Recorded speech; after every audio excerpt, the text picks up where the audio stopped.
Today we're going to talk about the risk-based vulnerability management approach. And title said your vulnerability management is about to become relevant. So normally in many organizations, this is a separate division. Mostly in the product-based organization, this is a separate division where they manage all these vulnerabilities. But there are some bad practices. There are some, lack of knowledge and how those can be filled. So I'm going to talk about all these things today. Now, before we start, if you search for the vulnerability management in YouTube or in Google, you will find so many articles. So in Google, most of the articles are from the vendors who are working in this space. So for example, if you talk about Nessus, Qualys, Tenable, so they are working in this space, so they have created their guide. On the if you go on the YouTube, you will find so many articles or so many YouTube videos on the risk-based vulnerability management approach. Now, how my talk would be slightly different to them is I'm a great fan of checklist and questionnaires. So I always like to give away something which is ready-made after my talk so that you can use it directly in your company. So this is how I'm going to share all those things. So after this talk, you can take this slide, you can take all those bullet points, checklists, and you can straight away implement within your organization.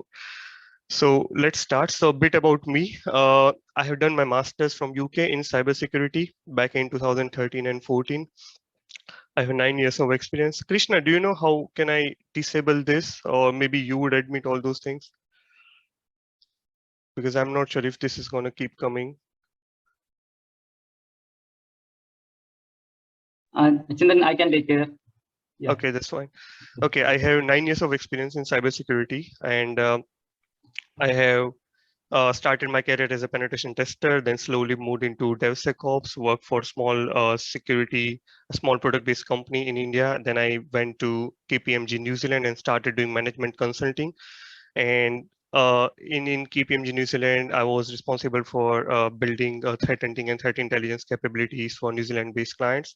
And back in 2020 December, I joined Tesco in UK, and here I'm responsible for managing and leading their entire vulnerability management program, which includes multiple subsidiaries across 8 countries.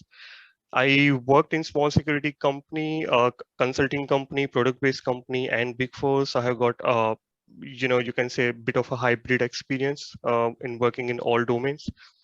I love checklists, and I have created so many checklists and mind maps on LinkedIn, and I have got a great response on that. So I'll share some links with you, which is so whatever I share on either my LinkedIn or YouTube, everything is there on my GitHub. I have created one repo. I'll share a link with you. I found a small 0-day in Sophos UTM back in 2016. These are some of my credentials. So some of them are pen testing certificates, some of them are threat hunting and threat intelligence certificate. MGT 516 is a management certificate from SANS regarding enterprise and cloud vulnerability management. And I was a co-trainer of HackCon conference in Norway. That's a Norwegian cybersecurity conference where I supported one of my senior in giving Android and iOS application hacking training for 2 days.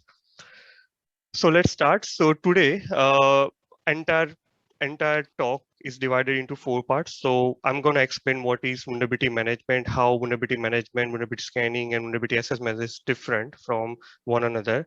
And then we talk about the processes which are involved. Then we will talk about the step one. Once you know what is the program, how you can identify vulnerabilities for your organizations, and what are some best practices out there, what are the challenges out there, what are the hurdles out there. And then once you identify millions of vulnerabilities for your organization, how you can prioritize, because you're not going to fix all millions of vulnerabilities in your organization. So then we're going to talk about how you can have a better triage process, better prioritization process, how you can avoid false positive and other stuff.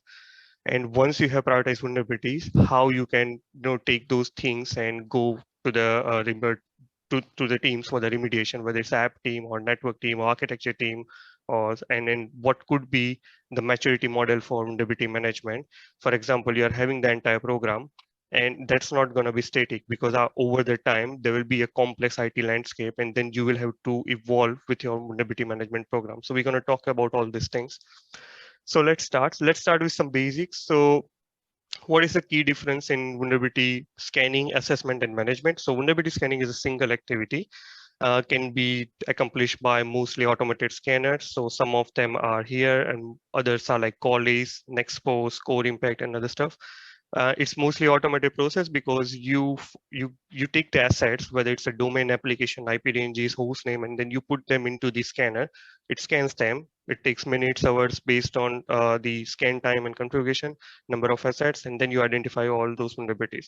So that's a single activity of vulnerability scanning. That's called vulnerability scanning.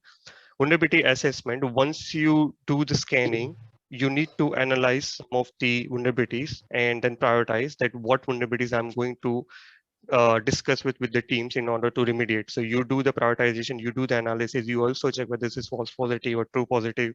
You find you take the POCs to support your recommendations to the team that we have found this and we have tested this in this way. So you need to fix this. So that's all about vulnerability assessment, and the goal is identifying legitimate vulnerabilities and reducing false positives. So this can be done by automated scanners, obviously, with the first activity, and then manual process required by human intervention like analysts or engineers. It can take up to days depending upon how big your IT infrastructure is. And then it comes vulnerability management. So then it's comes vulnerability management. So basically, it's an entire program where vulnerability management it's accomplished by tools, various cyber divisions and multiple people. And the vulnerability management is a division which can also support SOC, incident management, and other divisions within your company. It's a combination of definitely automated scanning tools, which is the mandatory thing, and then manual process. I mean, within the manual process, there could be analysts who would do the triage of vulnerabilities and then send them to teams. There would be also engineers who would do the integration of multiple vulnerability scanners into aggregation platform and other stuff. So basically, the goal is to run the entire program with the necessary scanning tools and integrating them with one another, and then supporting the other divisions, and also providing the overview of what is the state of the risk for your organization to the management. So this is all about the vulnerability management. So basically, in my opinion, management is something when you have millions of things in terms of vulnerabilities. So how would you manage all those things? So that's all about vulnerability management. Now let's talk about the vulnerability scanning versus penetration testing and also assessment. So as I mentioned, this is vulnerability scanning, one single activity fulfilled by automated scanner. Assessment, you do prioritize, you analyze, you take the POCs, and then you ask teams to remediation. And so up to here, we do analyze and we send them to the teams, but we don't actually penetrate into the system in order to show the actual risk once those are exploited. So in penetration testing, we go one step further. We use the exploitation tools and some other scripts, and then try to get into the system, try to leverage the weakness of the system by exploiting the vulnerabilities. And then we can tell them, we can tell the teams that, okay, this is how the risk is bigger if these vulnerabilities are exploited. So the exploitation tool is the differentiator between vulnerability scanning, assessment versus penetration testing. So this is just a simple definition of what all terminologies are. Now let's talk about vulnerability management lifecycle. So we start with the discovering assets. uh, I'm gonna I'm gonna go more into deep when we talk about the assets and how many different types of assets and how you can manage them and what all things are required. I'm gonna go to that in the detailed slide. So you discover the assets which are domain, IP ranges, application certificate, then you prioritize them. For example, in your company, if you have 1 lakh, assets, then you're not gonna do vulnerability scanning on 1 lakh, right? I mean, if you're building a new program, then you're not gonna focus on everything. You're gonna focus on some things which are, priority assets for you. And that how to set those priorities, I'm going to talk later on in the slide. And then you scan them, you assess them, then you create a report. When I talk about the report, there are different levels of report. I'm going to also talk about those things in detail. And then remediation, you talk to team, they fix the things, and then you verify, and then again you repeat the same cycle. So this is a traditional vulnerability management life cycle. I'm going to also cover what you can add into all these phases, which will convert this traditional vulnerability management into risk-based vulnerability management. So ideal vulnerability management steps are you have the asset inventory, or you find or you build the asset inventory, and then you find the vulnerabilities from different sources. For example, once you find the assets, you do the red teaming, you do the vulnerability scans on the assets using automated scanners. Maybe some of your external facing assets are having crowdsourcing program, bug bounty, or some other programs. And then you also get vulnerabilities from official vendors. Let's say you are utilizing tools from Microsoft, Cisco, and other vendors. And if they have found a 0-day within their own product, they will inform you as well. So you need to fix those things, or they will push the fix. Then you have SaaS products, so static code analysis, and you also take that into consideration when finding vulnerabilities. Then security incidents, maybe all these things cannot detect something which some of the security incident have detected. So what is the gap? Like, why it was detected through the security incident? Because someone tried to do some malicious things which was exploiting the weakness of the system, which was not found by all these things. So that's where you can also find the vulnerabilities from security incident. 0 days, obviously, if something is going on in the world and you know that thing either via official vendor comms, or maybe you found something, or maybe your threat intelligence team let you know. And then obviously pen test, and then third party vulnerability. So these are different sources of vulnerability scanning. In traditional vulnerability management, normally people only rely on the vulnerability scanners.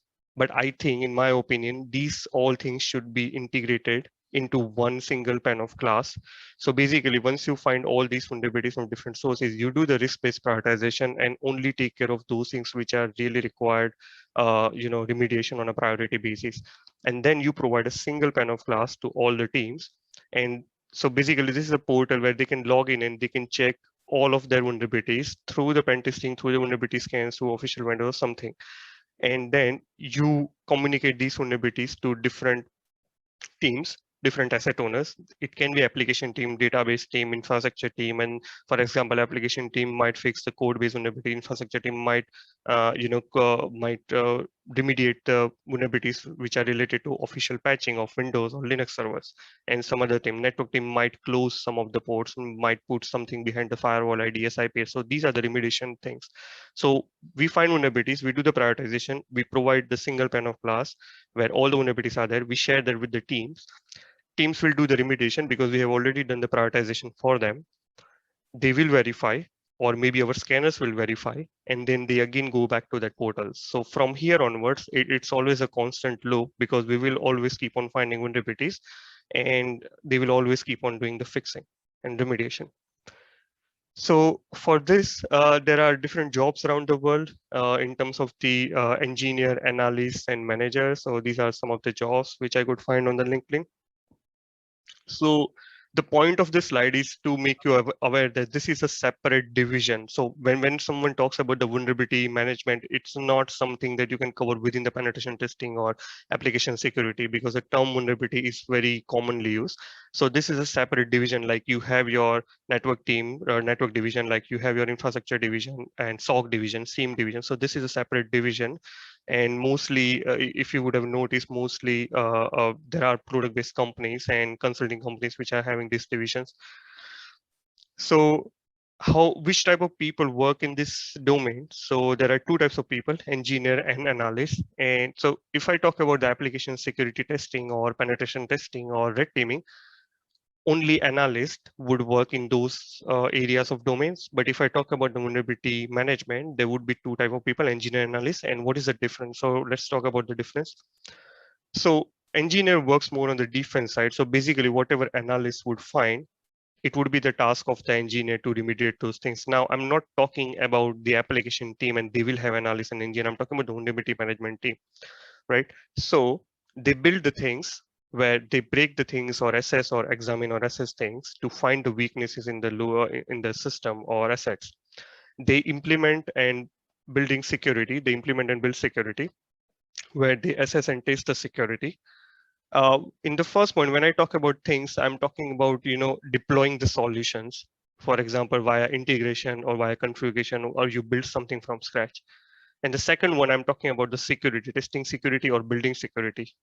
And then they evaluate problems and research solutions, because if there are problems in the integration, there are problems with the data representation and other stuff, then these are the people who would fix those things for the teams. And they only find the loopholes in the system by evaluating technical security, and then they contact the teams for the remediation.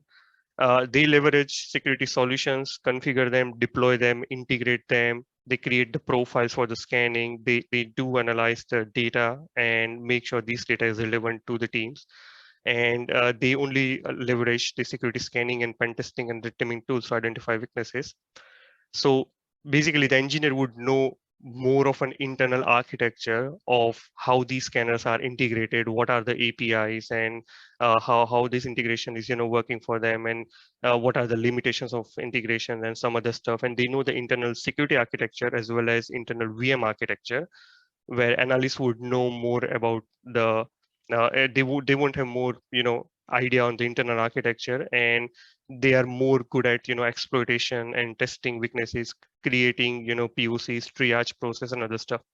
So some skills for engineer in terms of vulnerability management, operational vulnerability analysis, they should also know the triage process.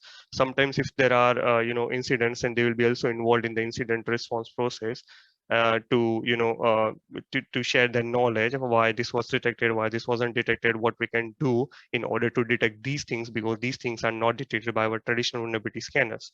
So I mean, these things are required for engineering, and obviously integration, definitely coding, because then coding will be helpful in the integration part. And engineer will play with a lot of data. If I talk about one corporate organization and the internal and external vulnerability, they will have plenty of vulnerabilities in terms of millions and thousands, which you might not see that on the outside, because obviously because of all the perimeter defenses like IDS, IPS, firewall, and other stuff. So because you have too many data in terms of the vulnerabilities, the engineer will do the data processing normalization and will reduce the amount of vulnerabilities to make it more relevant for the teams. So some of the skills for analysts, these are all traditional pen testing skills. So OWASP top 10 methodology, MIT ARI framework, red teaming knowledge, and different type of assets like IP domains, IP ranges, certificates, and other stuff. So let's talk about the enterprise architecture. Now, this is something which is very basic architecture. So when we search the architecture in Google Images, you will find the professional diagrams. I want to simplify that. So this is what my definition of enterprise architecture in terms of vulnerability management. Let's say you are utilizing two scanners. One is a Qualys, and Qualys is used for your internal scanning. So you will do Qualys to one zone scan, or let's say it's a subnet, or it's a particular location. Then you utilize second scanner, which you would be using for your external stuff, which is, again, just a second. I wanted to highlight this. Okay, I'll give it here. So you use this for basically external IP, SSL, and web applications. So those that could be a Tenable, for example, and then you provide the multiple integrations into vulnerability aggregation platform. So your Qualys vulnerabilities are coming into this dashboard. These vulnerabilities are coming into this dashboard. And then you also integrate other products. So VM might own some of the products like Qualys or Tenable, but let's say your application team is the owner of these products. Do you have threat intelligence team, but they own some different products? Now you are not the owner of this product, but you can talk to them. You can integrate their data into your dashboard by utilizing APIs and some other level of integration. So now this dashboard will have all the vulnerabilities for one particular asset, coming from Pentest, coming from Threat Intel, and other stuff. And then VM team will be constantly monitoring these things and will always find what are the high priorities items to remediate. And the teams would also go and check their assets and their vulnerabilities, and they would also know what they need to prioritize first. So this is how an architecture of vulnerability management works normally. And in terms of the detailed architecture, it depends on organization to organization and their security requirements. Now, there are 4 phases of the entire program: design, develop, deploy, operate, maintain, and mature. Let's talk about each phase in detail. So in design, you do the requirement gathering for your business. Now, when I mention about these phases, which means let's assume that you don't have a vulnerability management program and you want to build one. So how would you go? What is the process for that?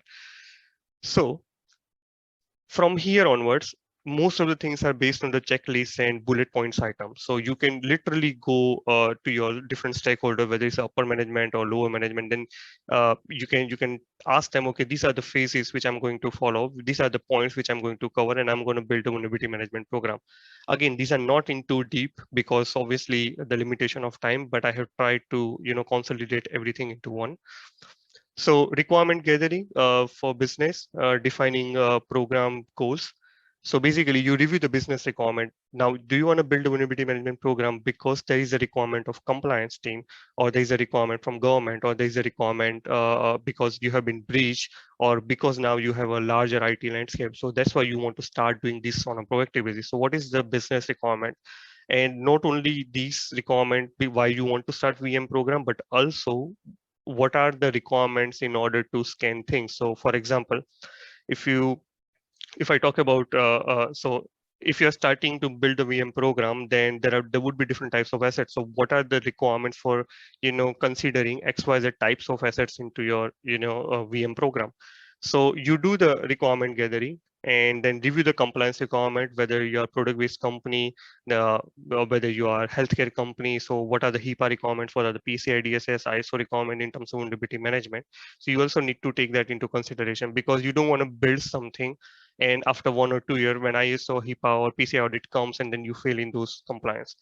So create a master asset inventory. This is definitely a biggest problem in all the large enterprises, and according to some research, there are 70% of the organizations in the world, they don't have any sort of perfect asset inventory. And I think this is the biggest problem, because if you don't know what are your assets, you are not going to scan them. If you are not going to scan them, you're not going to know what are the vulnerabilities for those assets. So then once you have the asset inventory, you know all of your assets. Also, I'm going to talk about how to create a better asset inventory in the later slide. Then you prioritize assets based on the criticality and risk. For example, you have one marketing website which is run by third party, and the coding is done by third party. One of your organization within one of your team within your organization manage those websites. They have one small server. It does not have a login. It does not have any database. Which, so in my opinion, all those assets, that server, that IP, that domain, that web application SSL would take a lower priority compared to you have one e-commerce website where it holds so externally, it's an e-commerce website. It has login, and internally it has two servers. One is a prod, one is a UAT. They both hold the customer data and other stuff. So that would take more priority. So you need to prioritize assets. You need to give them the asset rating, that asset priority rating, whether it's 1 or low, or whether it's a 10 or it's a high priority asset. So you need to start finding vulnerabilities on high priority assets first rather than low priority, and then decide which assets are to be included in the scope. So there are different types of assets. I have a separate slide for that.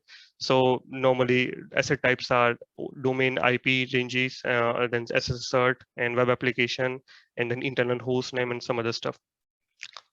Right. So decide what are the things you want to include in your asset vulnerability scanning, and then define the roles and responsibilities of stakeholders. So basically, how many engineers you have, how many analysts you have, who is the manager, who is the head of security, who is the CISO.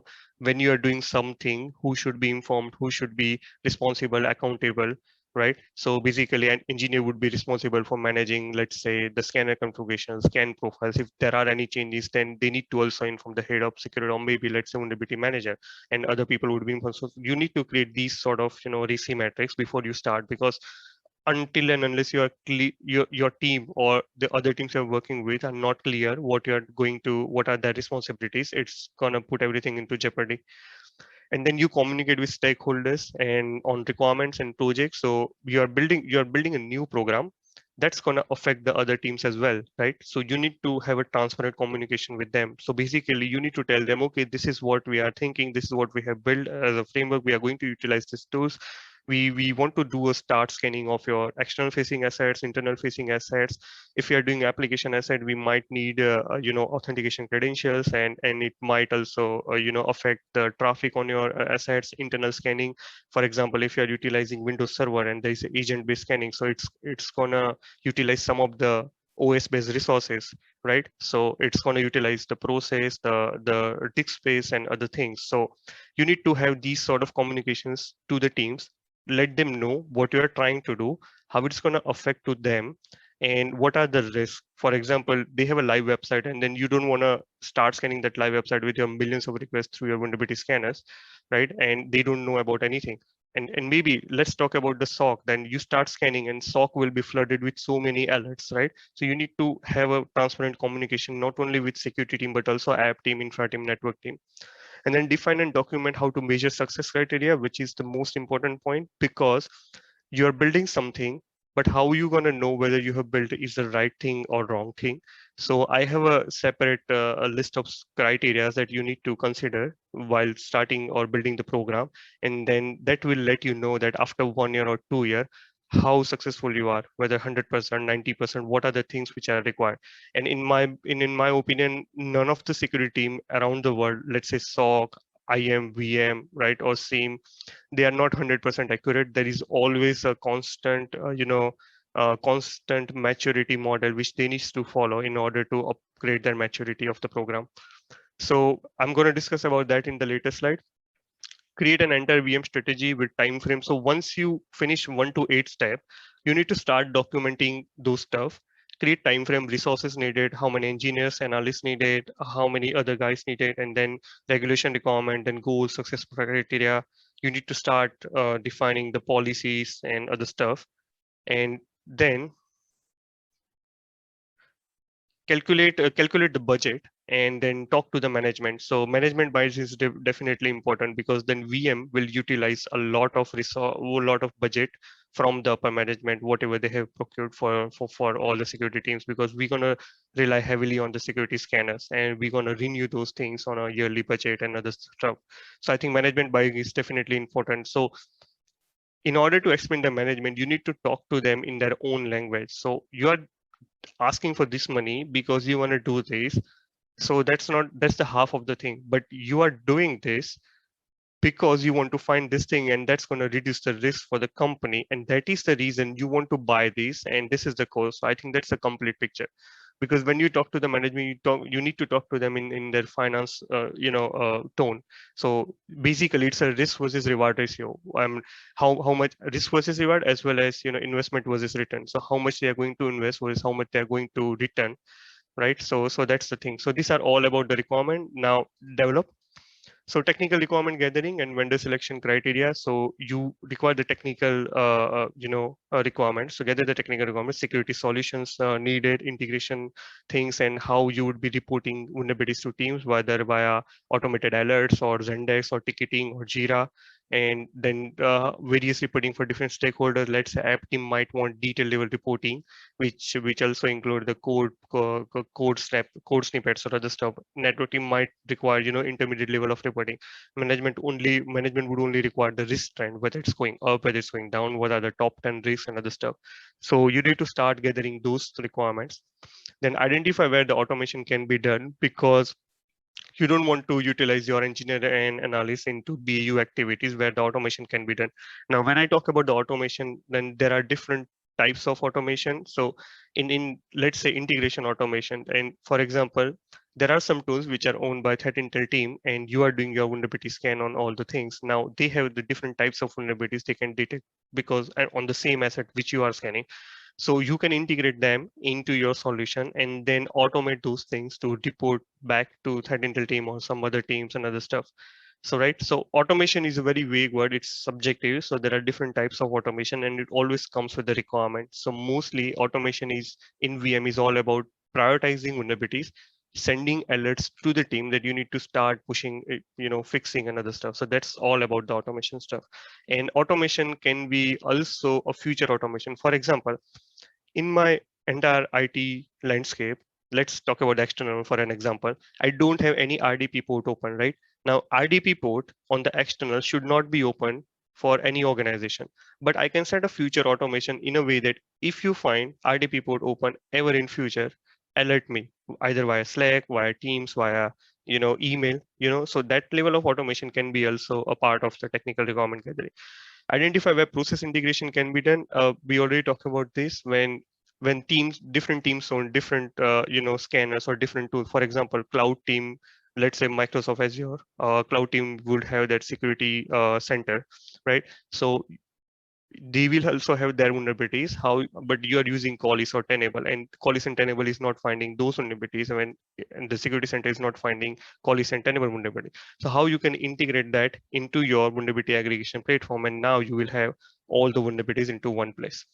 Identify resource requirement and evaluate skill gap. How many engineers would require, how many analysts would require, what are the skill set, and then preparing the job description and other stuff. Possible risk, hurdle, exceptions during the process. Any program doesn't come without risk, so you need to start thinking of, what could go wrong.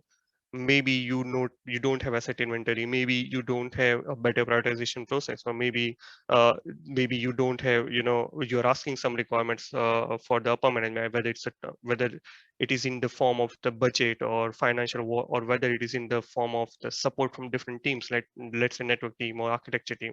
So you need to start also drafting the risks. These are the possible risks or hurdles which could come along in the process while building the entire vulnerability management program. And then define the training programs for key individuals. What are the training would be required, whether they go for any certification, or whether once you buy the tool security solution, then they can go for those solution specific trainings by the training providers and other stuff. And also, apart from the official certification, what are the things that need to start developing in terms of technical skills, in terms of the soft skills, because then VM is an assurance program, so they need to start building the relations to the different teams in order for make them work with you in order to fix the things. Then it will reduce the overall risk of the organization. So definitely some communication skill, report writing skill, these are the soft skill and other stuff which are required. Research on various vendors providing VM solutions. So when I talk about the VM solution, it's a vulnerability management solution. So it can be an aggregation platform where all the other scanners can be integrated. This also includes the vulnerability scanners. So Qualys, Nexpose, Core Impact, Tenable, and other stuff. So you can do that research through, let's say, Gartner rating, Forbes, or other ratings, which are, done by the various reputed research companies. And then vendor evaluation criteria. So I'm going to talk about the 8-point very in detail, because normally there are so many vendors out there in the market in terms of vulnerability scanning solution, VM management solution. What are the criteria you need to evaluate? You need to ask these questions to them and then evaluate and then find the best solution for your need, right? And management approval to go ahead with the vendor solution. Once you do the vendor evaluation criteria, you selected a couple of vendors for your external internal VM, explain the same thing to the management and go ahead with the budget to purchase their solution. Technical implementation, once you have the budgetary requirement, once management approves the budget, you have done the evaluation, you have adopted some basic policies and other stuff, you are now in a position to deploy the solutions. So deploy the solutions, provide training to different stakeholders, which includes scanning, assessment, remediation. Let's say in my team, there are 5 people and 4 people are familiar with Qualys. And now because we have bought Qualys, so one person would require to go for that training. So I would provide that training. Maybe the vendor can provide that training. And then perform scheduling. So once you deploy the solution, you have asset inventory for external, internal, you start creating scheduling, and that scheduling can be the scheduling can have multiple type. For example, you would do scannings on non-business hours, so it does not affect on the productivity. You would do location-based scanning. So basically, let's say some of your subsidiaries are in Ireland, and you would want to scan in their non-business hour compared to your non-business hour, right? So this sort of smart scheduling would require. Uh, Also, when you do the scheduling, you would also create the risk profile. So basically, risk profiles are the configuration settings within your vulnerability scanners, so that when you are doing things on non-business hour and something goes down. So that shouldn't be something we should go down, because you are not doing intrusive scannings, you're not doing aggressive scanning. So and then different location or different type or different assets or different teams would have different risk profiles. So you would do that smart scheduling. Then perform integration. You have multiple scanners. You do so, for example, if you have 5 different scanner and you are scanning 2 different assets using 5 different scanner, you are not going to send 5 different reports to the team, right? Either you would download them, work on all those vulnerabilities, and provide the top 10 lists for those assets to the team, right? So because you don't want to flood teams with multiple reports. And it's not about them getting flooded by you, but also your analysis engine would be overread by these BAU tasks on a daily basis, because they are sending so many reports on so many days to so many teams on a daily basis via email or via ticket. And this is not the right way to communicate the vulnerabilities. So you would do the integration in one single solution which can combine all those vulnerabilities, right? So I'm going to talk about integration part a later on in the slide. Perform automation where possible. I talked about the alerting part and the future alerting part in the previous slide. So this is all about the automation. So you schedule, you integrate, then you automate things, and then make the best use of your TAM through weekly or bi-weekly meetings on your project management plan. So TAM is your technical account manager. They have given you the solution and they have built the solution, right? So they know more about their solution better than us. So and they have plenty of clients in the market, right? So they have most of the use cases, best practices. So you need to start setting up weekly bi-weekly meeting. Not only once they sell you the solution, you deploy them, it's all done because now you have done the scheduling and integration. But what other best practices are that customers are following? You can get those things from your technical account manager, or maybe they can also give you that some hints that you are not utilizing this in the right way, you are not optimizing this in the right way. So you should have a constant meeting on bi-weekly or weekly basis with your technical account manager from Qualys, from Nessus, from Core Impact, from Nexpose, and start working on how, whether just checking on them whether I'm doing it right, whether I'm doing it wrong, or something like that. Okay, then ask them for the best practices they recommend. So they would already have a best practices, plus their customers are also following some of the best practices, and some of them could be very generalized. So they would also add them in their own repository and they can let you know. So this is how the technical implementation can be done. Once it is done, you just need to operate, communicate vulnerabilities to teams, and mature the VM program. So scale the assessment process, how scalable the assessment process is, whether you are covering all the assets, whether it's covering the requirement of compliance team, whether it's also covering the requirement of application teams. So how scalable is that product? And then measure the effectiveness, whether this program is effective, it's completing my all the requirements, not only from compliance but also different types of vulnerability scanning, and also different types of assets and other requirements. And constantly review and map the program with the output with the stakeholder scores. So basically in the first phase of the building VM program, you would definitely have the goals from the stakeholder, right? So they would have their goals that I want to reduce the vulnerabilities for this entire company. So your CISO might have only that goal, but then you narrow it down to the head of security or the management level. You would have different set of goals, like you want to reduce the OWASP vulnerabilities for app team. You want to close the sensitive ports on the internet, right? So you would have those goals. Once your VM program is built, you are doing constant scanning and remediation. How many of those goals are met, right? You need to constantly review that. And when I say constantly review, maybe you can do it on a monthly basis or quarterly basis or something like that. Suggest improvement points and best practices being followed in the industry. So there are many companies who have created a vulnerability management maturity model, and those are some of the best maturity models I've seen out there. So you can take those things, implement in your, and maybe the way you are operating, you would also learn something unique for your organization. You can also contribute it to the world. So this is the stuff which are required in order to maintain and mature. So I'm gonna talk about the mature a bit more in detail in the later slide. So we have completed these stuff, right?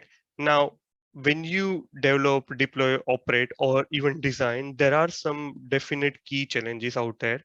And there will be so many key challenges, but I'm going to only focus on 3 or 4 key challenges, which are really the pain point for all vulnerability management program. And I'm going to deep dive into that. I'm going to talk about what all challenges and what all other options are there, and what are the best practices out there. So first key challenge is the effective asset management. So you can see the icons. I'm talking about IPs, web application, DNS certificates, and different types of assets. So some of the key challenges: ITAM, IT asset management and asset inventory. So some of the key challenges are they are not comprehensive. For example, you have the list of application. That's it. right? You don't have anything, so you can definitely scan them. But let's say if you find the vulnerabilities, whom you gonna contact, because you don't have the asset owner, right? You don't know whether this application is pertaining to let's say this business unit or this business unit. This application is based on this location or this location, right? So it's not comprehensive. You just have it, but not comprehensive, not in detail. Data is not leveraged from all possible resources. So when I say all possible resources means, let's say uh, you have network team and they know all the IP ranges, which they know all the IP ranges and domains because they own the domain register. They own the DNS DNS solutions for your company, right? So you are not utilizing those resources. Once you utilize those things, even if they do, let's say some of the things are in the centralized asset inventory, but those things are not regularly checked whether this is up to date or not, right? Other possible resources, for example, you are utilizing proxy, IDS, IPS, and network monitoring solutions, so they can find the internal IPs and what are the different devices, routers, switches, and all other stuff. Many of those things cannot be in your asset inventory, right? So you need to start utilizing different SOC, threat intel, VM, and other solutions within your company, which can find all these devices. You put them into asset inventory and start adding more details for those assets, like who is the asset owner and other stuff. And I'm going to talk about that also. So owners are not identified. You have the asset, but owners are not identified. So that's again a part of not comprehensive asset inventory. No robust process on asset onboarding and offboarding. For example, there are teams who would who wants to host an application. They buy a domain on the name of your company, right? But they don't inform network team because they can just go on the internet and they don't have a, so your company might not have a process on asset onboarding. For example, if I'm building a web application, I definitely need to go to the network team for this requirement. Then I would go to the security architecture team for the security sign off. I would also go to the application team for that application sign off. And some of these teams, or maybe that application team, might have to inform the VM in order to do the vulnerability scanning, right? So these sort of processes should be there, because forget about the onboarding. Let's talk about the offboarding. If VM is not aware when that asset is going to decommission, so let's say there is an application, it got decommissioned, now the domain is on sale, and then domain is now owned by some other company in the world. We were not informed, so we are still scanning that thing. Now this is a biggest risk because you are scanning something that you shouldn't be scanned, right? You could face the fines as well, right? So there has to be asset onboarding and offboarding process within your company, and VM has to be involved in that process. So if something new comes, VM should be informed. If something goes from your company, VM should be informed so that they could they can stop scanning sorry so they can stop scanning those assets. So no robust process, which we see in many organizations, then they rely on spreadsheet. So so your asset inventory is basically the spreadsheet, and that's all you have. Now there are disadvantages of having these static kind of asset inventory, because what you own cannot be viewed or queried by other teams. So you could have some centralized dashboard where all these assets are there. People can come and find whatever they want to. People can come and update their asset, latest data on their assets. So multiple teams own a single asset. So this is again one more challenge. So let's say if I'm reporting .NET Framework vulnerability to the application team, right? And let's say I'm reporting it to the asset owner who owns that Windows server. Now that Windows server is owned by the, let's say, Windows team, but when it comes to .NET, they have to contact the application team who would manage the .NET Framework, right? So, and also that asset is a server, so obviously it would have the database, right? So there are database team, application team, and the server team, and there are three owners for one single asset, right? So there has to be clear asset inventory where it says these people are responsible for patching on the server, right? And these people are responsible for patching for the application. So no centralized, as I talk about, if you have a spreadsheet which are owned by VM, no other people would know who are the contact person for these things. And when I say about asset inventory having centralized thing, which means that can be used by so many teams, that can be used by architecture team, networking team, that can be used by application team to know how many applications are being owned in the, let's say, China region, or let's say India region, right? So you could have that centralized asset inventory where everyone in your organization can be helpful. Teams are unaware of the asset they own. So currently in the market, there are lots of vendor in the attack surface management, external attack surface management space. So what they do, they utilize the open source tools and some paid tools as well. And then they also, they provide you the assets that you could possibly own. Uh, this is a really good thing because you have the asset inventory. Maybe it's not comprehensive, and maybe there are some stuff on the internet that teams are not even aware of. Maybe let's say there is a Splunk portal, there is a Jenkins portal that they have put it online because some of their team are from UK also using that, some of the teams are from India also using it, but they don't realize that these assets are on the internet, which is the biggest risk. So they can still have them on the internet, but it should be restricted to your company's management IP addresses, right? It should be whitelisted somewhere. So when these attack surface management solutions or companies come in the market, they utilize entire internet and find the asset that you could possibly own.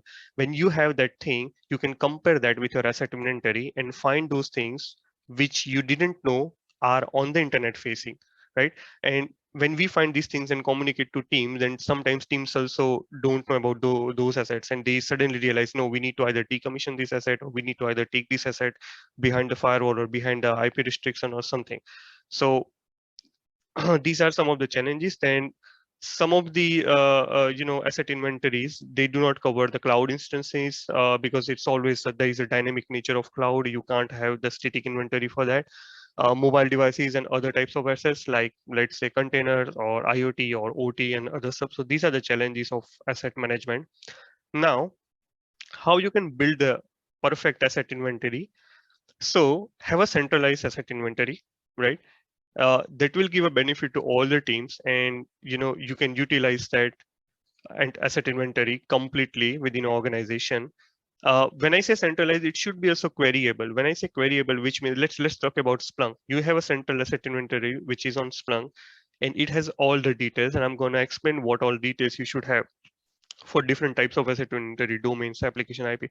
Then people can come and find those things, and people can come and utilize that custom search queries to find specific things in terms of the asset management. They might not want to have so many things. For example, application team, the central application team having multiple different application teams across different locations, they just want to find how many applications are being utilized in India region which have login page, right? So this is very specific thing, and they can get this answer from their asset inventory if it's utilized centrally, if it's managed very comprehensively.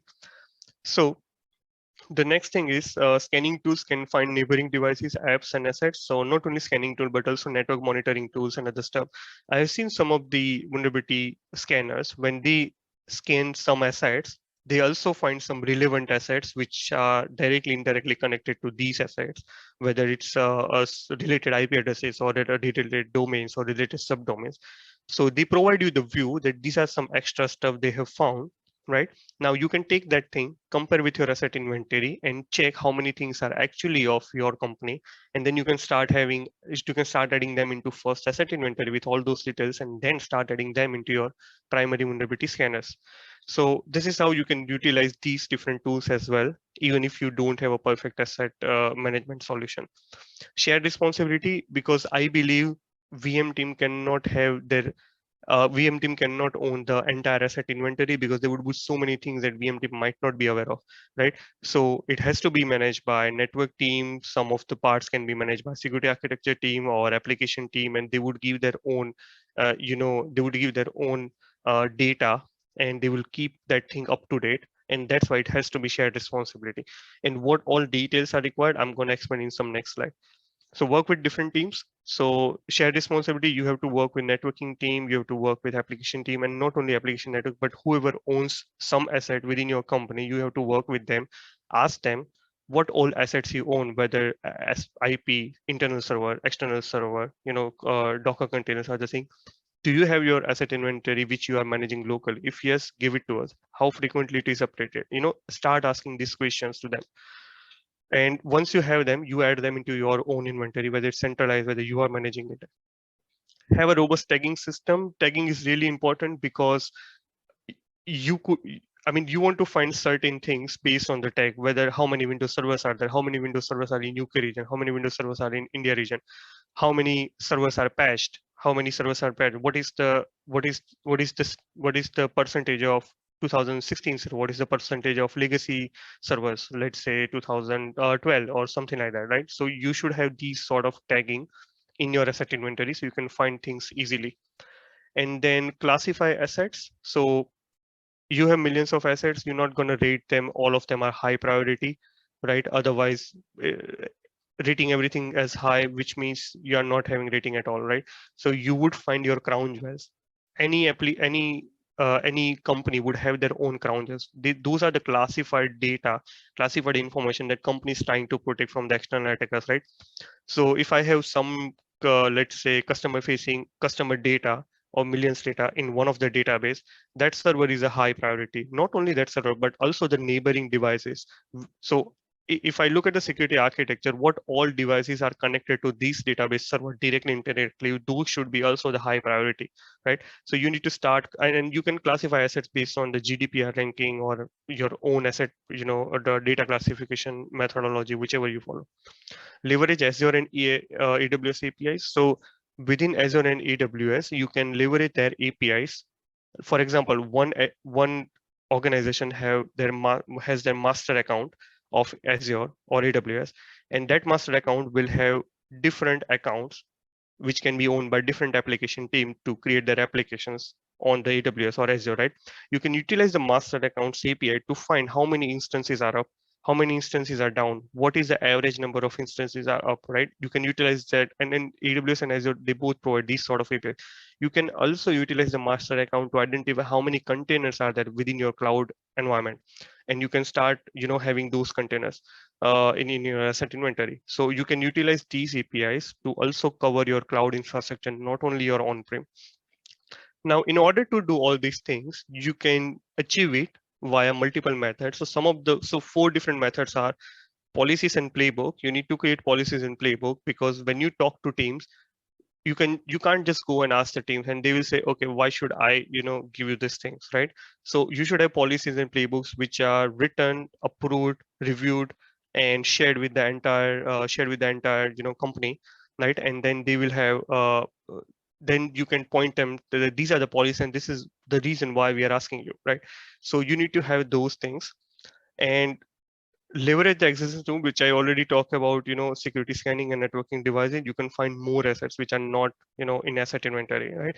Maybe let's say network team would have, these are the list of IP ranges they own, external and internal, right? But let's say your networking monitoring solution or security scanners would find some other IPs which are not in their asset inventory. So you need to start leveraging those things.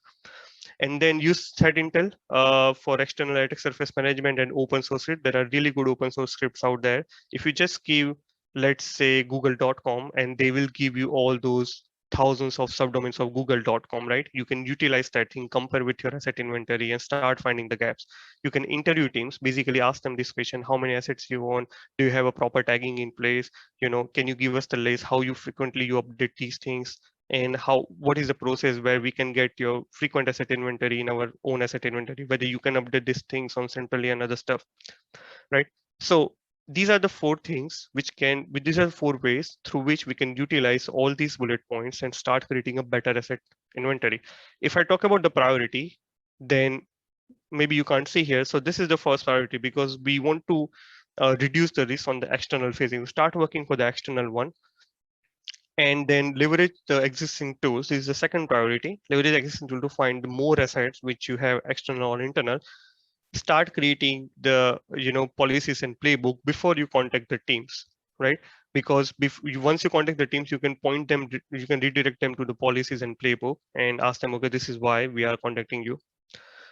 Okay, so what to cover in asset inventory? So we can cover application URL, domain names, fully qualified domain names, internal servers, workstation, internal IP, external IPs, mapping. Let's say this application URL on the internet is connecting or is related to this internal host name or server of Windows 2000, let's say 12, 2016, right? So that level of mapping should be also required, because something is affected over there. We also need to make sure that no vulnerabilities are there in the internal. Cloud instances, public IPs, F2KNs, then point of contact for remediation, because there will be engineers or analysts who would be fixing those things. There would be coders who would be fixing those things. If they don't do it, you can contact the point of escalation. So it would be their manager or their department head or someone like that. Then API endpoints, how many API endpoints are there internally as well as externally? SSL TLS certs, and I think it should be good to have SSL TLS cert in your asset inventory just to check what is the health of overall encryption for your organizations. IP ranges, obviously, load balancers, reverse proxies, and other stuff, other networking devices.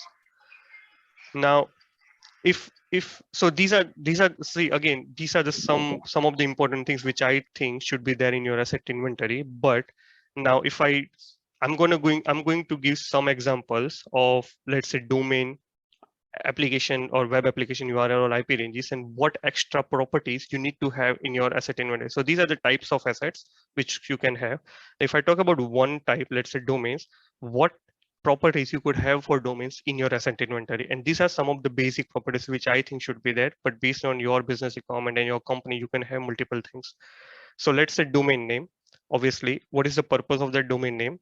Expiry date, because you want to know this is going to expire on this date, so you should stop scanning from that date, right? Business unit, whether it's a finance division or whether it's a support division, whether it's let's say integration division or something else. And then domain registrar, because you also want to know how many teams are creating domains which is not your standard domain registrar. Let's say you have standard domain registrar as XYZ company, but the teams are registering their domain on some different domain registrar, right? We don't have visibility on that. We don't have supplier assurance program for that, and they are not whitelisted or something like that. So you need to also have this thing. Point of person for the remediation, if there are anything related to expiry and SSL or some other stuff.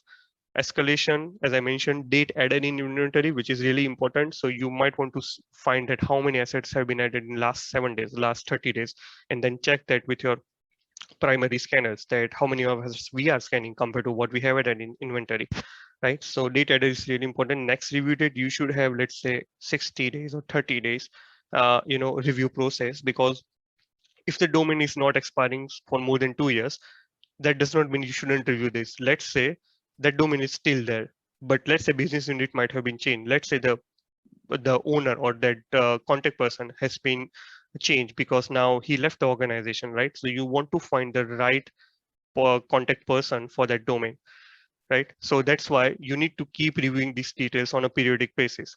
Then asset priority, either you go with the GDPR ranking because it holds the customer data and other stuff, or maybe you go with your data classification methodology and policies, and then you rate all these domains. And then you use various tags to find things based on locations, based on business need, based on their their contact head or person, escalation point and other stuff, or the operating system they might own, something like that.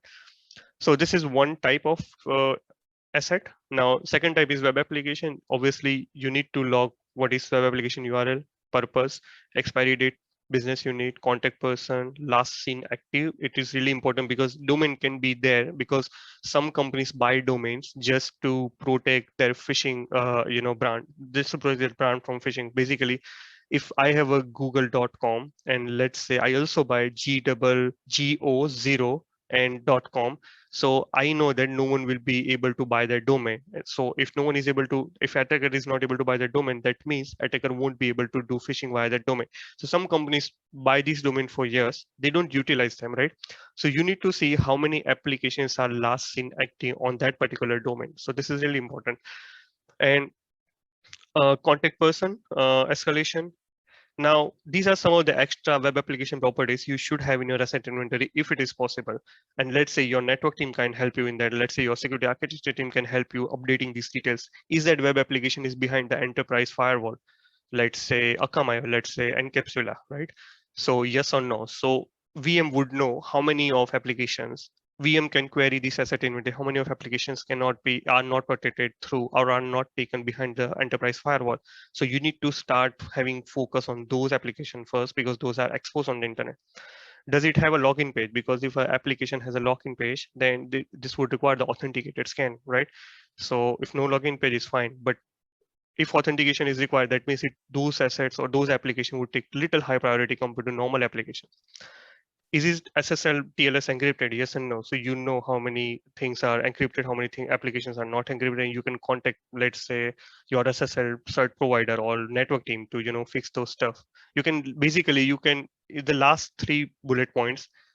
This one behind firewall and SSL, you can take some of the things and download the entire data. You can talk to the different teams and start working with the root cause analysis.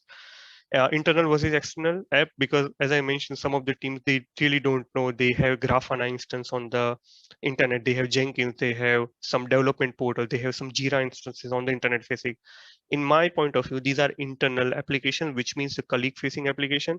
That means they can be on the internet. If you have multidisciplinary organizations, there are teams sitting in India, Hong Kong, or some other part of the world, but you can still restrict them via let's say IP-based restrictions, or let's say via proxy, right?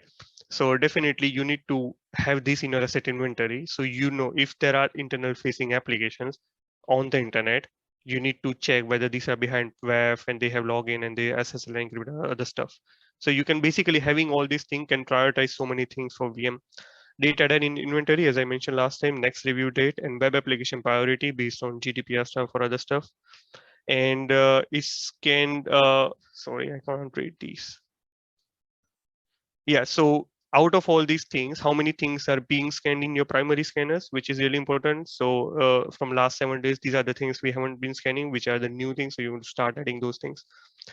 So I'll quickly go for some other other asset inventories. So IP ranges, so CIDR range, expiry date, business unit, contact person, some common properties, and then internet service provider is scanned in your vulnerability scanners or not, and some internal assets, because what we talk about is application domain IP ranges on the external, right? There can be some IP ranges for the internal as well. There can be some internal application, but the properties would remain the same. Now I'm talking about the servers and workstations. So host names, fully qualified domain names, operating system, appropriate tags, and business unit, contact person, escalation, last seen active, and then date added in inventory, next review date, asset priority, agent install. Now, the last bit is really important. When we talk about agent install, let's say VM is utilizing agent-based scanning. Let's say you put let's say you put Nexpose agent on the box, and then it does all the scanning, and then it sends all those vulnerabilities to the Nexpose cloud platform, right? So you want to check how many of applications.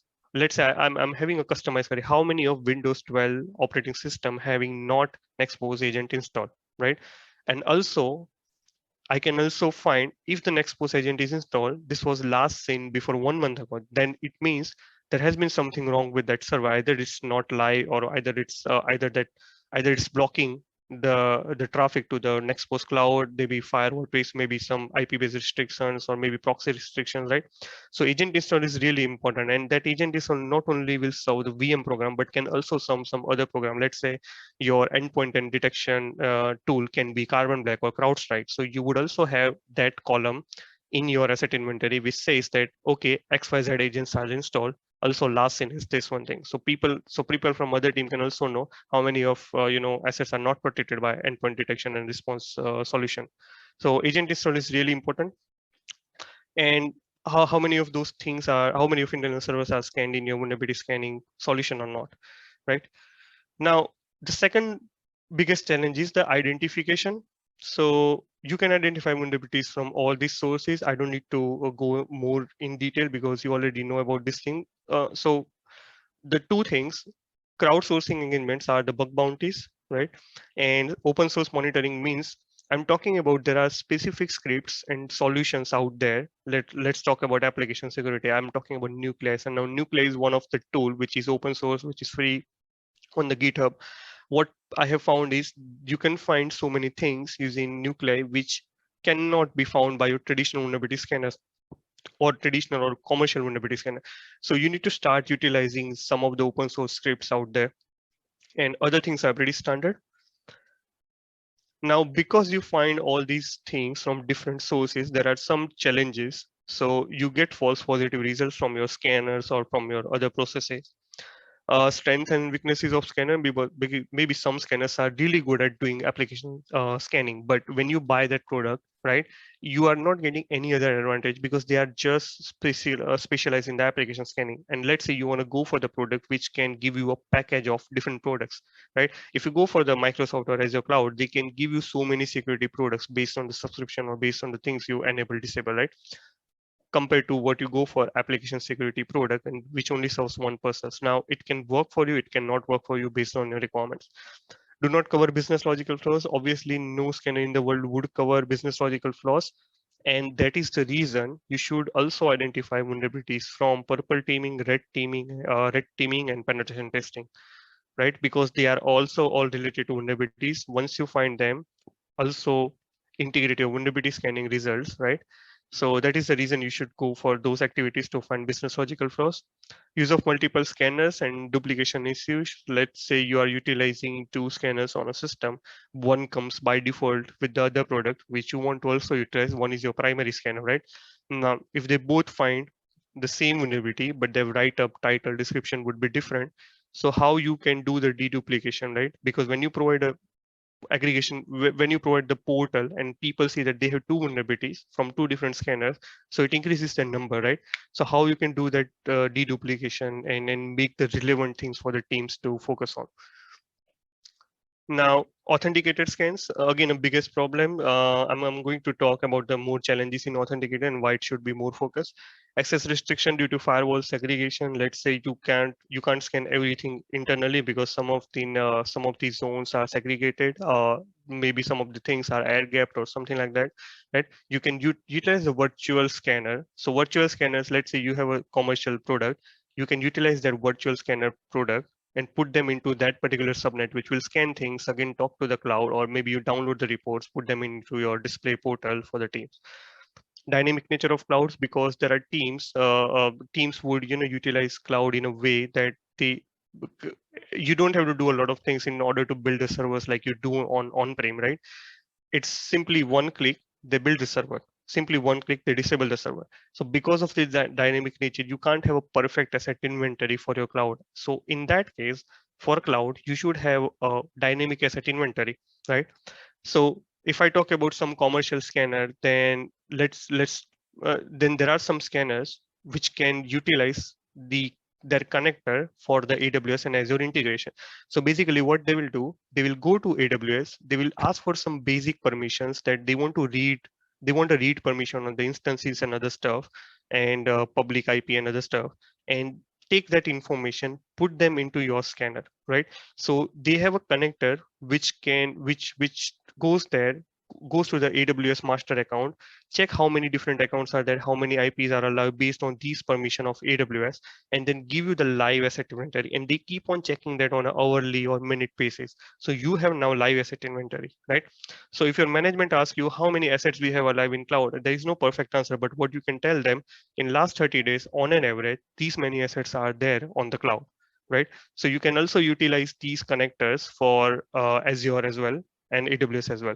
So they just ask for the permission on Azure and AWS, and they give you the live asset inventory, how many things are up, how many things are down. IPv6 assets, some of the scanners, they don't cover IPv6 types of asset.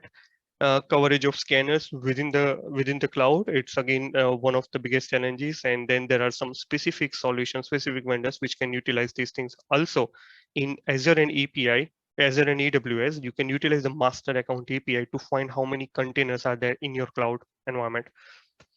Vulnerability scanners don't cover every single asset type, as I mentioned, right? So you would utilize some open source tooling, some of the different vulnerability scanners, and maybe some of the application, or let's say infrastructure tools, are owned by different teams. So they would also provide the vulnerability scan result, but you're not integrating them into your VM process. You need to start talking to these different teams and their owners and ask them, okay, we want to provide a consolidated view of all the vulnerabilities. How about we take your tools through API, integrate them into our portal, and then we provide you all the vulnerabilities. So yeah, these are some of the challenges and best practices. Now, this is a really important slide. In order to find the perfect vendor for your need, these are all the key differentiators, right? So Platform support, how many legacy applications they support, Windows, Linux, even in Linux, do they support CentOS, Fedora, Red Hat, and other types of Linux, which are small flavor, large flavor. So this is really important. Deployment options, is this on-prem, is this on cloud-based, and then you would have, your own internal risk and audit methodologies in order to see, or maybe you would have your supplier assurance program, which would see what are the risks to send these things on cloud, what are the advantages of having these things on-prem. But if you have things on-prem, right, then you would utilize more human resources and network utilization and server resources. What are the scanning method they support? Do they support only external or agent-based scanning or agentless scanning and some virtual scanning? Do they provide integration with all the products? Like most of the commons are Jira, Zendesk, and most of the common vulnerability scanners are Tenable, Qualys, Nextpost, Core Impact, right, NetSpark, or Equinix, Pursuit. So what sort of integration they provide? So that is more important. Database coverage and vulnerability updates. So these two are different. When I say database coverage, let's say one of the vulnerability scanning solution have can detect, let's say, 45,000 of vulnerabilities, and the other scanner can detect only 34,000 vulnerabilities. So obviously you would want to go with that scanner, but also it depends on the quality of the vulnerability. And the vulnerability updates are really important. I have seen that there are so many 0 days comes to the market, right? As soon as they come to the market, my company, right, is always exposed to those 0 days. Now, what I want to find is how quickly these vendors can write their signatures, update on their portal, and provide me with the detection capability, right? Because I want to see how many assets within my company are exposed to these things. So it is really important. Let's say some of the vendors can write signatures and then they can push on their platform after 2 days or 3 days. Some of the scanners or teams can do it on instantly, right, within hours, a couple of hours, or less than one single day. So this is really important. The integrating workflow integration, again, Zendesk, Jira, which I mentioned, detailed remediation guidelines. So how granular level guidelines they are providing for the remediation. If I talk about the application team, do they provide code snippet as well? Do they provide how to step? Do they provide external references, right? Or they just provide one single liner of remediation? Pricing, definitely, I don't need to explain that. Threat intelligence feeds, because I'm going to talk about this thing in a later slide, how you can utilize these feeds to prioritize what vulnerabilities you need to fix. So risk prioritizations, either based on asset priority, or does that vendor solution also consider the fact of threat intelligence feeds or asset priority or severity, or apart from that, there are likelihood of exploit or exploitability? So do they consider all these things and prioritize vulnerabilities for you, or they don't simply? Then scalability, how scalable your product is in terms of serving your VM need as well as application need, management need, reporting need, integration need, and all other needs. So scheduling options, I already mentioned different types of scheduling option. I think I have again have the same slide, cost and pricing. Technical support is important because when you do the integration, you would definitely require their engineer support in order to do the smart integration, because sometimes APIs work for you, sometimes rate limitation, sometimes you get errors, sometimes things are not working for you. You would need that support. So how quickly they can respond on your tickets which you have created, and that also depends on what level of support you have. Maybe you would have the executive support in your package, maybe you would have a standard support in your package, so you need to start reviewing those things. Customization, so they provide the dashboard, they provide so many things, but I want to only see these things on the main dashboard, or maybe I want to rate these vulnerability a bit lower, because from my point of view, from my company's point of view, this vulnerability does not take high severity. So can I do this level of customization or not? Can teams who are utilizing this product can do this sort of customization or not, right? And then system network resource utilization, if I'm having these things on prem, how many how much network traffic it will create, and how much system resources it will utilize. And then again, the things regarding patching those servers on a regular basis and other stuff. And then delivery model, so delivery model can be again related to your SaaS or on-prem and other options. Then reporting options, which I think we might have already discussed: executive level reporting, detail level reporting, intermediate level reporting, app specific reporting, root cause analysis, and other options. Ease of use, obviously VM is going to use these products heavily, but if I talk about the integration portal. That portal is for meant to be used by different teams. So if they go, they are considered either they're non-technical or they just want to see the risk and the vulnerabilities. How easy is that for them to utilize this sort of false positive ratio? Obviously, there are some scanners with high false positive ratio and low, so you need to consider that POC. There are definitely some scanners who can give you, this is the POC which they have created by utilizing these commands, right? So how granular level of POC you can create just by doing the vulnerability scanning. So it will help. So it will reduce your time and effort in order to do the custom, POCs before you start communicating those vulnerability. And then different level of support. Uh, so when I mentioned the technical support here is all about engineering integration and how quickly they can, solve your tickets. But this support is all about building the relation with the vendor and how frequently you're having weekly bi-weekly meeting. Best practices, they invite you in their other presentation and the product roadmap and other stuff. Alert automation, you want to do the smart automation for alerts either via Zendesk or Jira ticket, or how you can consolidate multiple things and provide one single alert to the team and other stuff. So I think these are the key differentiators which you can utilize to start evaluating vulnerability scanning or vulnerability management solutions. Now, authenticator scan for web application is definitely an important part. Mostly slow focus by many companies. You should increase your focus on that because it will find more vulnerabilities for you, because things you are scanning from outside, mostly static pages, and apart from login, it's nothing out there apart from login and contact us page. And once you go inside, you would have multiple dynamic functionalities. So there will be number of more vulnerabilities internally.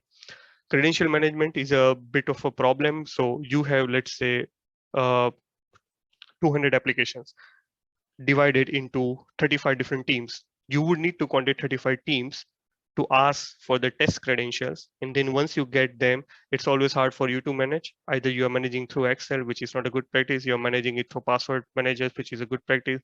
Some companies, in order to avoid these problems, they just set up the standard credentials, which can be used by VM for all the teams, right? So that's also not good practice, because if red teamers or internal red teamers or purple team can find those credentials, they can log in into each and every system. So obviously use different credentials using password managers. Then there are some applications which you can simply not scan from the external and not even from the internal, because they are zoned, right? So either they are zoned, they're behind the segregation, or there is a rate limiting and other stuff.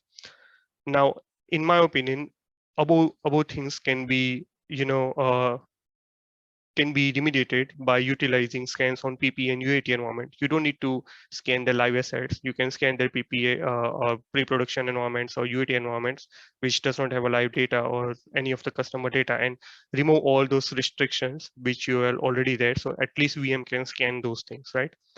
And verify the authentication method for the application. So giving ID and password is not the only authentication method. So there are HTTP based authentication, and there are different types of other authentication. So API based authentication, for it there are token based authentication. So not all scanners can cover all these things. So some of the scanners, they provide the screen recorders or Selenium scripts. So basically, if there are multi-stage authentication process for the application, you can give the URL to the scanner. You can click on the screen sequence recorder and you do the normal login the way you are doing in the application. It will record the scan, it will save the state, and whenever it performs on the vulnerability scanning, it will try logging through this sequence. You can also create the Selenium scripts to log in into the application. So sometimes these are most helpful when you have multi-factor authentication. And when I say multi-factor, then I'm talking about the multi-factor authentication on UAT or PP environment, where your one-time password would be always the same thing. So you can still create the sequence, it won't be changing. And scan setup, but no verifications. While I was auditing some of the companies in the past, they had the scan setup, authenticated scan setup in their primary scanners, but those scans were not being reviewed on a periodic basis. So when I go to their authentication module, what I find is, out of, let's say, 100% application, there are 60% applications which fail the authentications from last couple of months. So there are no recertification process for that. So don't just fire and forget. You should have a periodic process to review those things. New application not added frequently. So if you have asset inventory in place, you can give a customized query. How many of applications have login? how many of them are not scanning the primary scanner, and then take those things, add them into your scanners, right? So that is why asset inventory is still most important thing. Identify new login portions and add them into your application, and use a combination of different methodologies. So basically, external scanning, you can straight away do that. Some of the things cannot be done internally. You can utilize the UAT or PP environment. If they don't have UAT PP environment and still they are air gap or network zone, right? Then you can create a virtual appliance within that subnet, within that zone, and still scan those things, download reports manually, add them into your vulnerability management portal, and then still provide those vulnerability overviews to the teams. So use a combination of different methods. Now, if I talk about the application security state, normally in vulnerability management or vulnerability scanning process, these are the things which are mostly utilized. If I talk about the CI/CD pipelines, there are so many other tools teams can utilize in order to find vulnerabilities, either in code or deploy or build or commit or Git or something like that, right? So the biggest important thing is once you deploy it, you should definitely scan. So these are the things that most of the vulnerability management programs would utilize. On top of that, once you are in a good state of things, start working on the build process, start working on the plugins and these things. So if the so you won't be owning all these tools, application team would be owning these tools if they have a DevSecOps program.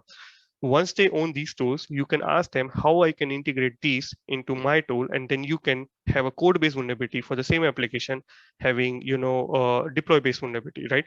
So you need to start integrating things based on DevSecOps module or phase, and whichever tool they're utilizing, think how you can integrate that into one portal. I think key of integrating multiple vulnerabilities into one portal is really important thing, because you want to provide only one dashboard where teams can see all the vulnerabilities. API is one of the biggest challenge, so I think you should have created the policies and playbooks that one central app team, or let's say security architecture team, then they can create a policy that all the teams should have standard Swagger or Open API or WSTL configuration API file, right? Because maybe if you are having a multidisciplinary organization, some of the teams might be using some different API configuration compared to other teams might be using some different. So you should have a standard that you should use XYZ API configuration things. You should have your UAT or PP environment, and you should have a XYZ credential for UATPP. Once you have these things, then VM can jump in, VM can talk to the central app team. They will redirect them to all different app teams. They will import their API configuration file into the commercial scanner, set up the credentials or token, scan and integrate into the vulnerability management product. So normally API scanning is always hard when we talk about these things, but if we have these processes ready in place by the management, and if teams are following those things, then it becomes really easy for VM to start working on those. Now we talked about identification of vulnerability, we talked about the asset inventory. Now you have all these vulnerabilities, so how would you prioritize these things? So it's very simple. Normally in the traditional vulnerability management, you would rely on the severity score, whether from 0 to 10. But when we talk about the risk-based vulnerability management approach, then you should not only rely on the severity, but you should rely on these models. So basically check the severity, obviously, because it's low and then you are digging deep into down, that's not going to affect. So check the severity. If it is high, check what is the likelihood of an attack, and you can check that by checking that particular CV number or something on the Twitter, how many people are talking about that, how many people are actually posting their POCs or screenshot, how many GitHub repos are there where the exploit has been already published for the testing, how many testing scripts are there. Check the likelihood of an attack, what is which tells you probability of an actual threat versus the severity rating. Also check the criticality of asset. Let's say your 1 and 2 are high, but the asset you're talking about is just a marketing website which is hosted on third party, and that's not going to affect your main business anyhow, right? So overall that vulnerability becomes medium for you, right? And then check the data sensitivity. Does that marketing website hold any customer data or not, right? It's just pure marketing. And then so basically you would have these chain in order to prioritize your vulnerabilities. Now, if I go one step further, when I talk about the exploit and other stuff, so we are utilizing the threat intel. So this is the model. these are all our organization vulnerabilities coming from security scanner straight away. You have severity, so check the exploit availability on the internet.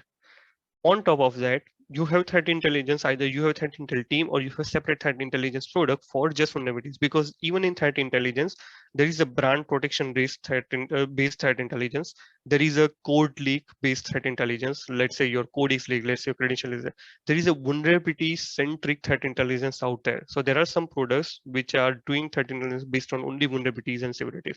Utilize them and then check. So when I talk about the threat intelligence interest score, so the things that you should check is these: how many active advanced persistent threats are there in the wild, right, which are targeting these particular vulnerability, how many malwares associated with these vulnerabilities, right? For example, if we talk about NotPetya or some ransomware, so they are utilizing, Windows based vulnerabilities, right? So check those things and then check these particular vulnerabilities map to this particular attack or technique, tactics, and procedure within the MITRE framework, or let's say WASP framework, right? And then check underground discussion and others. When I talk about these things, you don't need to check this manually. You should have a really good threat intel solution which can provide you these things. So you have vulnerabilities, they will correlate so many things from the internet and under a dark web, and they will relate those things to your vulnerabilities, and then they will prioritize vulnerabilities for you.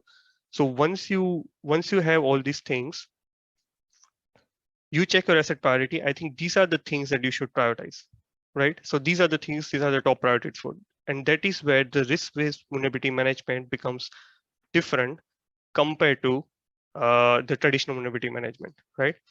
So we talked about the prioritization, identification, asset inventory. Now what about the remediation? So there are several options for the remediation. Official patches coming from straight, let's say Google, Microsoft, we are, provide some software vendors provider. Configuration changes. Let's say you don't click and install the patches because you don't have it. So you go on the server, do some configuration changes. You go on the network setting, do some configuration changes. That will also fix the things. And if you can't if you can't do official patches, if you can't do configuration changes, then you have to do defense in depth, basically reducing the attack surface for that asset so that it will be very hard for attacker to exploit that vulnerability, right? If you can't do 1, 2, and 3, you have to accept the risk, right? And when you accept the risk, there are different level of processes within the organization, how you document the risk, likelihood of impact, and other things, and then management would come jump in and they will evaluate everything. Maybe compliance team would jump in, they will evaluate everything, and then they will accept the risk, right? Now let's go one step further in this. So there are different delivery methods for patches. So software update and upgrades automatically. Let's say if I talk about the Windows operating system, it can update automatically, right? Now this is more suitable for Windows OS updates and non-dev tools like Chrome, Firefox, WinRAR, 7-Zip, and other stuff. So if you are having a vulnerability management program and you see your overall risk, I think some of these tools can upgrade directly, right? But due to you are having some policies that that software shouldn't be upgraded automatically, right? So those are not being updated, and because of that, you are having millions of vulnerabilities in your management, right? So you can still enable automated update for these tools which are non-dev, right? So etc. Now push from the centralized repository. Let's say we are talking about SCCM or Chef or some other products. So in that product is connected to millions of devices. If I say install this patch, it will install the patch on the millions of devices, right? So that is good for the Windows OS updates sometimes. Non-dev tools like Chrome, Firefox, and basically the same as above, right? Now, when we have push, we also have a pull. So basically in pull, teams are going to the central server, they download the things which the patching team might have uploaded there, and then they test and then install it. Now, why push and pull are there? Because push is something which is non-hazardous. You can push the patches. It's not going to break the system, not going to break the server, not going to affect on the compatibility. But when we talk about the Linux servers, or when we talk about the servers where having application and database configuration and other stuff, we don't want to push things, because if you push things, if there are compatibility issues, and the patching team might not be owning all these servers, right? So they will just push the things which is owned by different team, right? So if it's gonna break the application or the database or some other compatibility, right? So that is why they have a pull methodology as well. You can implement pull methodology for dev tools like .NET, Flash, Java, because if some of these tools are updated, maybe it will affect your application or configuration, right? So even if these are the vulnerabilities, let's say these tools are not updated, teams can go on the centralized repository, download these things, test in the UAT environment. If that works, then they will push it to the production. And that will be responsibility of the teams, application team or server team, not the patching team. Linux software updates, because you don't want to push something on Linux. It is highly sensitive and it can break things.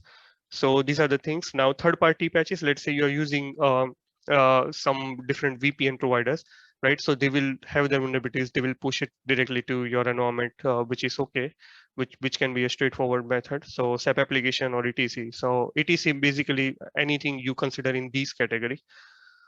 So update user updates software manually. So let's say there is a workstation user, there is a Windows Server administrator. They can also update if you are not utilizing pull or push. They can go on the internet, update these non-dev tools directly from the servers, right? So these are the, and then when I talk about the user update, they can also update dev tools like .NET Framework, Java, and other stuff. Why? Because they know they own the server, they know what's going to affect on their server and what they should do, right? So it's okay. Now, do's and don't do's. I will quickly go through this because I already covered.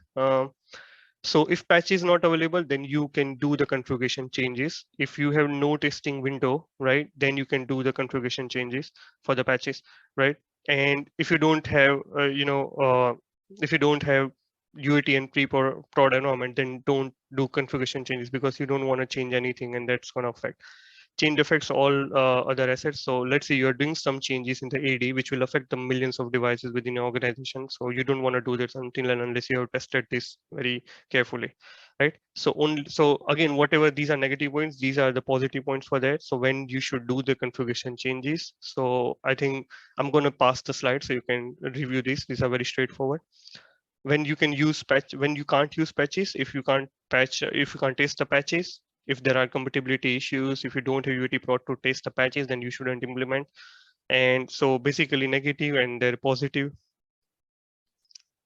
And defense in depth. Now, if let's say defense in depth is again a vague and it's a bit subjective. So every organization would have their own defense in depth strategy. If you don't have a really good strategy, then do not utilize this and wait for the patches or wait for the configuration changes to be happen, right? So these are the, now what we can cover in defense in depth. I'm gonna spend some time on the next slide. Now this is most important slide. These are some of the best remediation remediation activities. So quick wins are Flash, Chrome.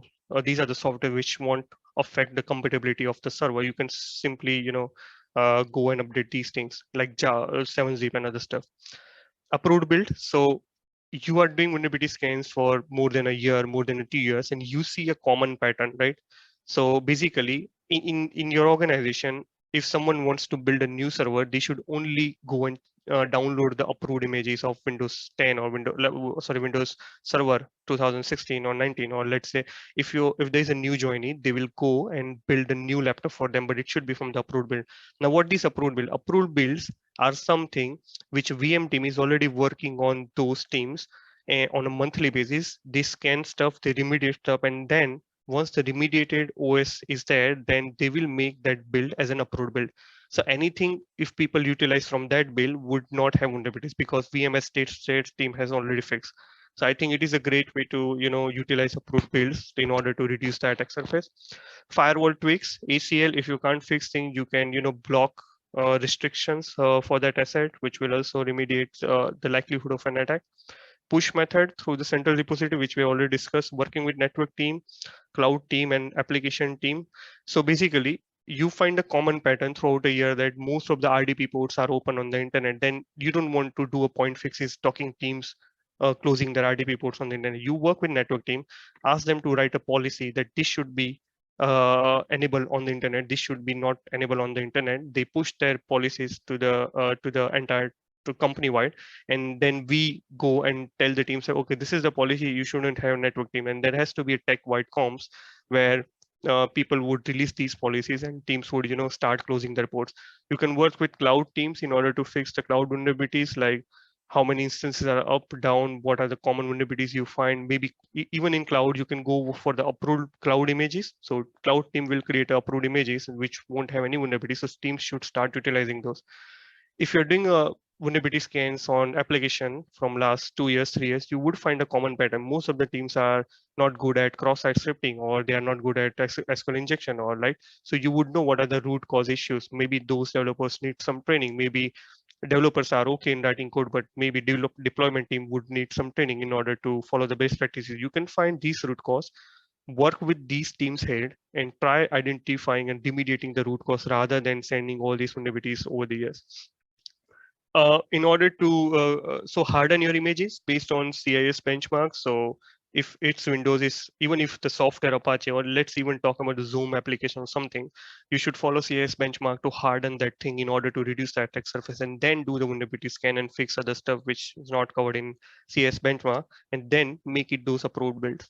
Now, I talk about the defense in depth, and these are the things which can be added in defense in depth. So if you can't fix things, if you can't do the configuration changes, do the network isolation, increase the monitoring in SOC for any alerts, any activities going on that server, do the threat hunting periodic basis, either weekly, bi-weekly, try to find unknown things which cannot be detected by automated tools within SOC or some other tools.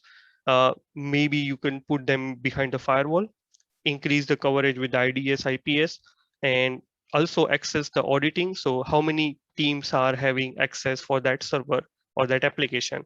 You review that access on a periodic basis. If the access has been increased, if there are new accounts created, if there are some accounts deleted, if there has been some rule changes within the access, right? And then if I talk about the application, then you can whitelist those application based on your company's management IP addresses. So only internal employees would use this, not entire world. Zero trust modeling, again, you know all about the zero trust modeling, but this is bit vague, and I'm still learning zero trust modeling, but I know that can be a part of defense in depth. So yeah. Now we did everything. Our VM program is super superficial and it's all good. Now what about the reporting and metrics? So different level of reportings would require. So I'm not going to spend more time. Instead of that, I'm going to give you the checklist which you can start implementing within your organization and have a different level of reportings, right? So you can have asset-based reporting, and things would you cover in asset-based reporting is how many assets you are covering, how many assets with risk, asset categorization, whether it's internal or external. And then you would have external asset categorization based on IP, applications, domains, certifications, some other internal asset categorization, maybe internal IPs, internal web application, types of operating systems, asset severity by rating from based on severity, top vulnerable assets, I think based on severity rating or based on some other prioritization, on-prem versus cloud vulnerabilities, and also on-prem versus cloud assets, the coverage. So you can, so maybe you would find some pattern in cloud vulnerabilities or maybe cloud assets vulnerabilities versus on-prem. So you need to talk these things to the cloud team versus these things to the on-prem. Top vulnerable protocols, let's say you are exposing most of the RTPs or SSH or FTPs on the internet, right? Or even for the internal, you are having most of the SMB protocols open, right? So you can have those top protocols. Top vulnerable software is being used, let's say Apache or 7-Zip or Chrome, right? So you can have top 10 list of protocol. Top vulnerable locations by business unit. Let's say your UK region is not doing good compared to your Indian region, and let's say New Zealand region is doing good. So yeah. So these are all asset-based reporting. These are all risk-based reporting. So here we will focus more on the vulnerability side, total number of critical vulnerabilities by likelihood of an exploit, vulnerabilities by risk categories. Let's say you have millions of vulnerabilities, but if you categorize them, there are 10 different categories, either vulnerable software, cryptography, end of life or outdated softwares and other stuff, right?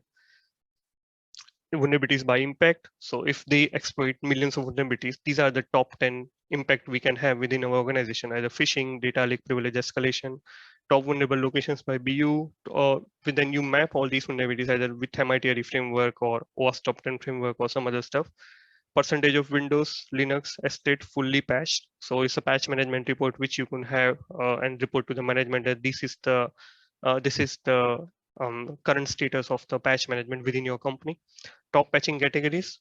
So when teams fix all those vulnerabilities, and you know because they fix it because you have been constantly communicating with different teams, you know what type of fixings they are applying. Either they're doing code changes, either they're completely decommissioning asset, either they're applying the official patch. So over the times, once you have more data, you can also have these. What are the top patching categories, right? So if teams are doing more code-based changing, which means it should trigger you that, okay, might be some developers required, or maybe all the developers required some training so that we can, get rid of these things from root cause. Now, asset-based reporting and risk-based reporting are the things which are there to identify the overall risk and the risk that we are not covering now. The third part is more about how mature your VM program is. Mean time to detect vulnerabilities. So basically, how much time you are taking to detect new vulnerabilities if they are in the market, and then average windows of exposure, overall risk trend, whether it's going up, down, scanner coverage, whether my scanner is covering APIs or is covering web application. Maybe it's not covering the host, right? Maybe it's not covering the container, right? So number of scans being utilized on a let's say how many schedules you have on a weekly basis, how many things you are doing on a daily basis, right? So you can have those things. Number of teams contacted for vulnerabilities. So VM team is whole single team which is communicating to different teams within an organization. So these are the things which would require. Number of vulnerabilities contacted to teams, average window of time between vulnerability found and contacted by the team, and then number of exceptions granted. Basically, that's a risk exception. So now if I, and why these three level of reporting is required, because in the asset based reporting, your management can check what is the risk that you are covering versus what is the risk that you are not covering. In the risk vulnerability based reporting, your management can know what is the actual risk in whatever you are covering. And the third thing, your management will know how mature is your VM program is. So I think this is the reason why all sort of reporting is required. I'm not saying that send these reports on a weekly basis to your management. You can only take a couple of things which matters to your management. You can only take a couple of things which matters to other teams and send those monthly, quarterly, bi-weekly reports, right? So I think this is a really good checklist which you can directly start utilizing. Now, what we can include in the VM scope, so application code, the applications, certificates, IP ranges, internal network containers, servers, cloud images, database APIs, virtualization. Also, the things I have not covered is OT vulnerability management, IoT, mobile devices, and work from home devices and other stuffs, right? So there can be some more stuff which we can include, but I think we can start with these things, and majority of them are basic plus intermediate.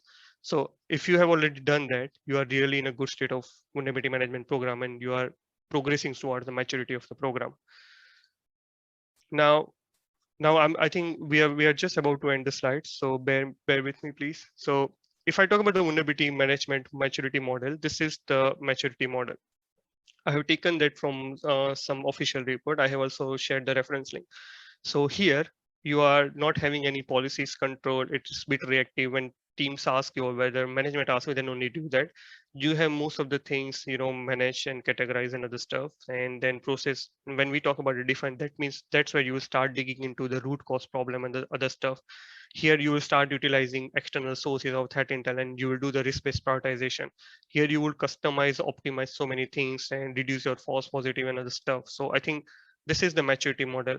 Now, if you go on Google and search for the vulnerability management maturity model, you will find so many things, but one of the best is SANS, which I really found really good. So they have the levels. So if you are doing these all stuff, which means you are the level 1 vulnerability management team. If you are doing these stuff, you are level 2. And even within 5 levels, they have different categories like prepare. How would you prepare all these things from level 1 to 5? So I think this is a really good point to start with. Now, just a summary quickly. So vulnerabilities come from various sources, pen test, scanning tools, incidents.